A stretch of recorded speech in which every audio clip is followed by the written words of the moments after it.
What we're about to show you here is our tackling circuit. In our tackling circuit, this is the way we start practice, and obviously it's a non-padded practice. We have 4 stations that we'll do with 2-minute circuits and a 30-second break in between.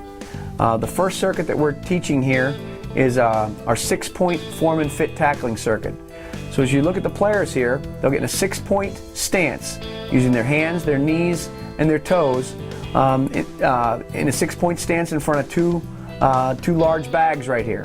The coaching points on this as we go through the 6-point circuit are that the players are going to extend through the ball carrier. They're tackling. When we coach tackling with the chest on the rise. We want to make a chest-to-chest tackle. We want to sky our eyes. Keep our helmet out of the tackle, obviously, because you don't want to drop your head and miss the tackle. You clearly don't want to drop your head and tackle with your eyes down and hurt yourself. That causes bad injuries and things like that.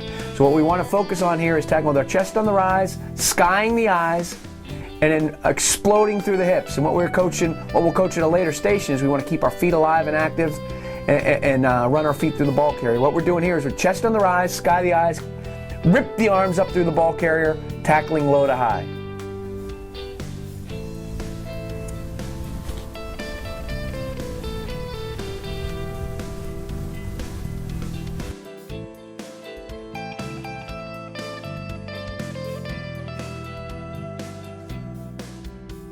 Second progression in our tackle circuit is we try to teach the players break the drill, as you see, and they progress on to the next circuit. And then what we're teaching here is an angle tackle. On this angle tackle, we call it shuffle alley. And the coaching point on this tackling drill is that we want to have our vision on the near hip of the ball carrier. Our vision's on the near hip of the ball carriers. The ball carriers are about the ball carrier and the tackler are about 5 yards apart. The tackler starts to slide his feet, working downhill, inside out on the ball carrier right there, tracking the near hip, such that when the ball carrier, we want to, at the last second when we're making the tackle, slide our head across, tackle with our head across, hips behind, making a good angle tackle. The most common mistake that occurs on a shuffle alley tackle is a guy overruns the ball carrier. We want it, and the key to it is tracking the near hip of the ball carrier, staying inside out on the ball. So as you see the players here, they're sliding downhill, not crossing their feet, and they work to track the near hip of the ball carrier and tag off on the backside hip to ensure that proper angle. If we were continuing with the tackling drill, one of 2 things would happen. The ball carrier would continue on this progression, and we'd slide the head across, keep the hips behind, and snap shut that front shoulder and front hip, taking the ball carrier back to where he came from.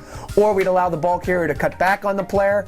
By tracking the near shoulder, you stay behind the football and allow yourself to slide your head back across the ball carrier and make a good open field tackle. So we call this shuffle alley tackle, and it's coaching on the angle of the tackle.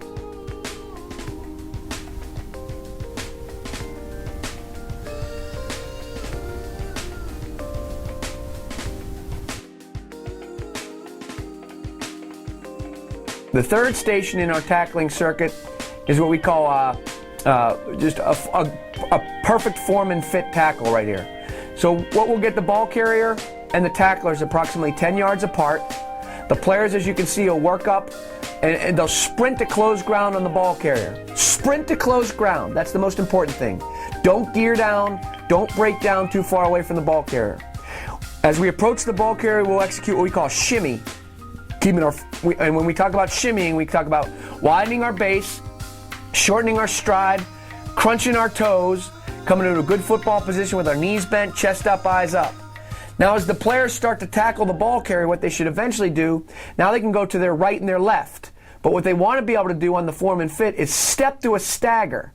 And neither of those guys did that right there. But as they step to a stagger, they want to step either their right or their left leg into the ball carrier right there. And they want to get themselves in a perfect power clean position with the knees bent, chest up, eyes up, exploding through the ball carrier. Now as we go to make the form tackle, we want to tackle the chest on the rise, sky the eyes, see what you tackle, all right, face up, eyes up, all right, tackle the chest, sky the eyes, keep the feet alive and active, and rip your arms up through the ball carrier, keeping your elbows tight. Don't wrap your arms around the ball carrier. You wrap your arms around your girlfriend. You wrap your arms around your wife. You rip your arms up through the ball carrier.